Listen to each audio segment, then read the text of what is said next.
life, every day, late at night, not okay. All I want, and I pray, all I need are some better.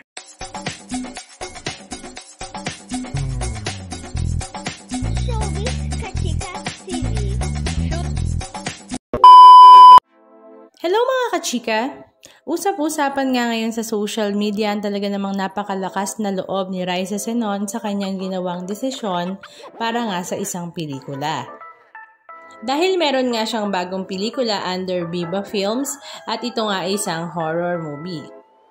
Kung saan kinakailangan nga niyang magpakalbo dahil ang kanyang role dito ay isang madre na miyembro nga ng isang kulto. At lahat nga silang miyembro ng kulto ay dapat ay kalbo. Kaya nga ang kanyang mahabang buhok ay talagang i-give up nga niya sa kanyang pagmamahal sa kanyang trabaho.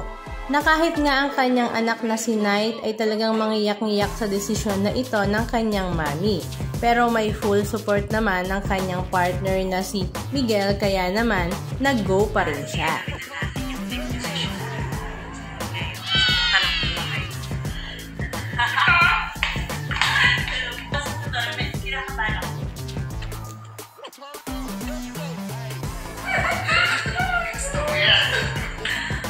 Aminado nga si Raisa na kahit siya nga mismo ay talaga namang kinakabahan. Pero go for it nga daw at ginawa pa rin nga niya ang desisyon na ito para nga sa ikagaganda ng kanilang pelikula. Pero ang dami nga sa mga netizens ang talaga namang natuwa sa resulta dahil talaga namang bumagay nga sa kanya ang pagkakalbo. Halika at panoorin natin. Si Helena ay isa sa mga member ng kulto. And sa mga sister, kami mga member kasi sa likod ng damit namin na kalbo kami. And i-worship namin si Lilith. Yun yung parang God na. And medyo bad ako dito. Hindi ko lang medyo bad ako dito. Bad ako dito. So, medyo na-challenge ako dun sa role na binigay sa akin. Ganito kasi klase mo, parang na-excite ako, especially pag ganito ka dark. Kaya nag-decide ako na magpakalbo, skinhead talaga.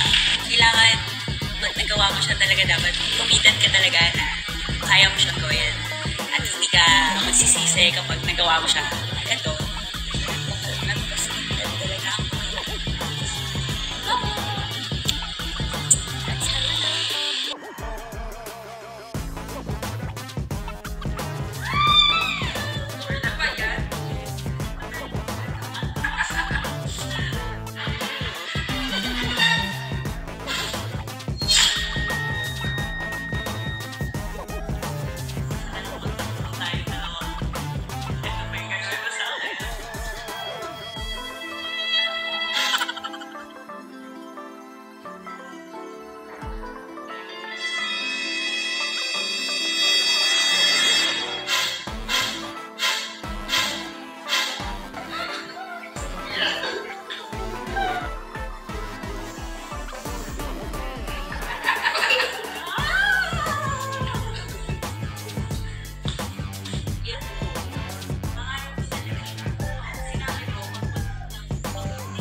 Anong masasabi nyo mga kachika? Just comment down below.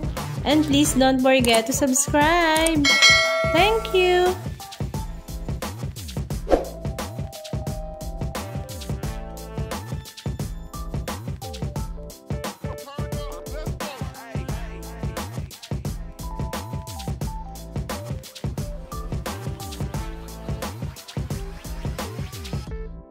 Turn up. Let's go.